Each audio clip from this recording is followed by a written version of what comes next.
Previously, we uncovered the secret garden and heritage houses in Suliap Bed and Breakfast. And this time, we are going on a stroll beside this famous lake while eating some street food in San Pablo, Laguna. And before anything else, let me introduce myself. It's me again, the Wayner, your travel and lifestyle vlogger, giving you a list of your travel itineraries which you can truly enjoy. Also, don't forget to support this channel by subscribing and hitting the notification bell. And follow my social media accounts and my online travel articles in Manila Bulletin Lifestyle. Alright guys, we're done with Suliap Bed and Breakfast. Now we're heading to Sampaloc Lake here at San Pablo, Laguna. So we're gonna check it out. This place is a must-visit place or tourist spot here in San Pablo, Laguna.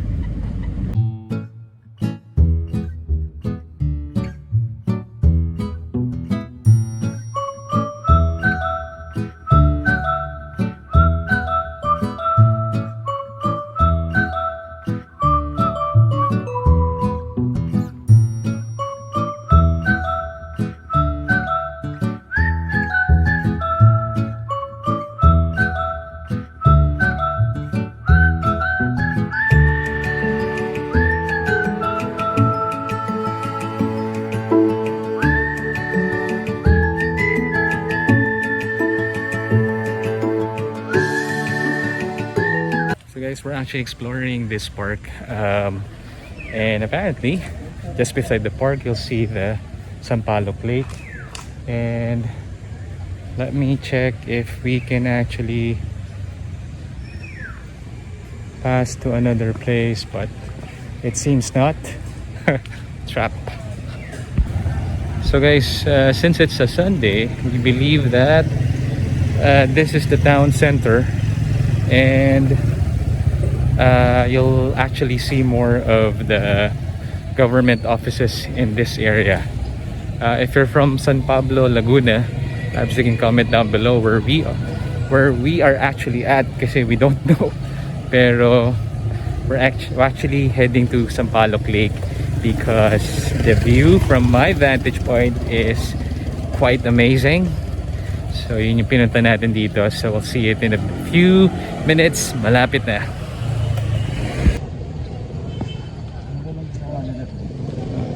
Hill kasi yan eh.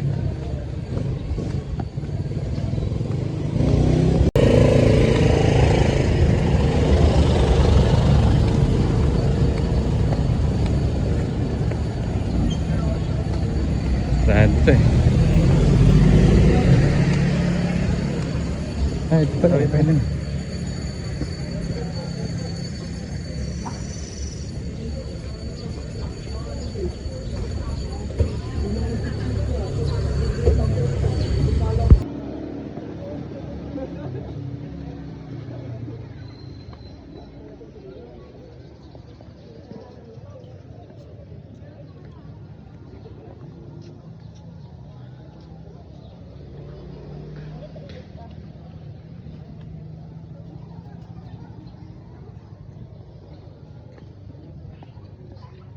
Ano ganda?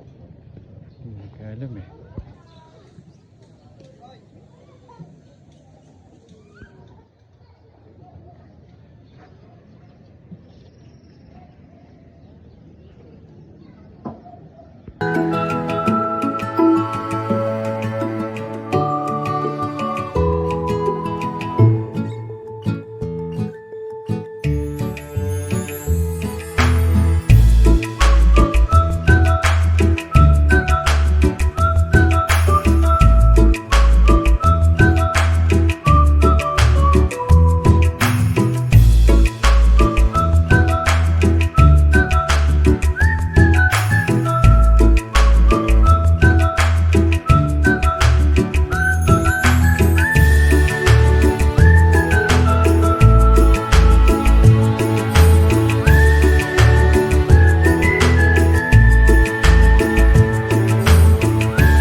So guys, so this is a very relaxing boulevard, this stretch, and just beside the Sampaloc Lake, okay, here at San Pablo, Laguna. And that mountain, not sure what's the name of that mountain. I'll do some research about it. But definitely, it's really a great backdrop of this setting that you can actually see here, and very relaxing. And I really envy the people here living in this community because definitely they're enjoying a great scenery every now and then whenever they visit this place, this boulevard, just to unwind with their friends or families, on a Sunday like this, Sunday afternoon like this.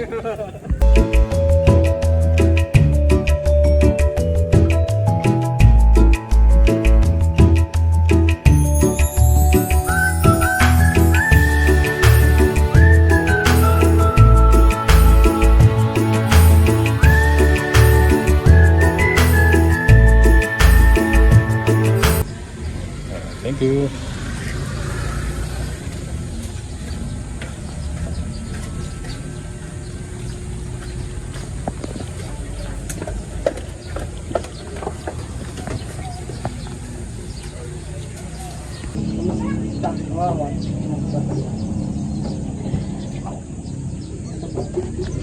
Thank you.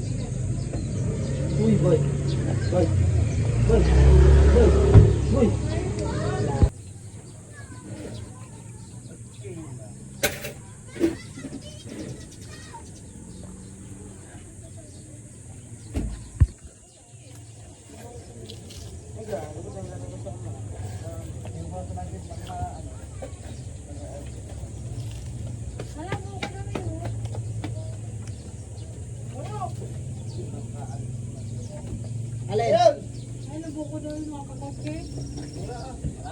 Mamit na lumagot yung bintana, no? Ayun na.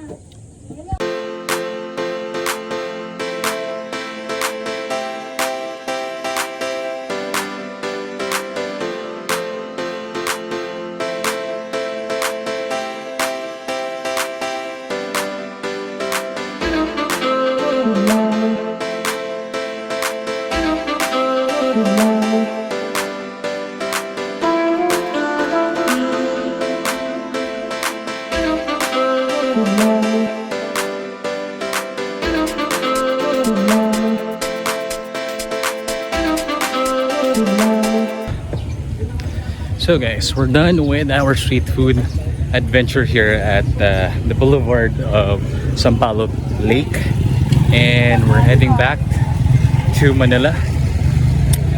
We'll see if we can do some other side trip adventures as we go back to Manila and end this weekend staycation and weekend trip.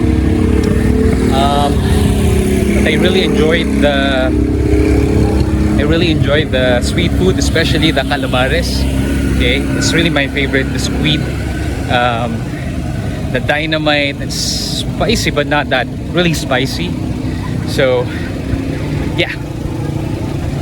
So guys, that actually ends our weekend adventure here at San Pablo, Laguna. And please don't forget to like, comment if you have question, or if you want to share some things about if you have experience and already went here at San Pablo, Laguna, and comment down below. And please don't forget to share as well, and don't forget to subscribe, because here, if you value work-life balance and at the same time your inner peace, then you're the winner. Bye guys.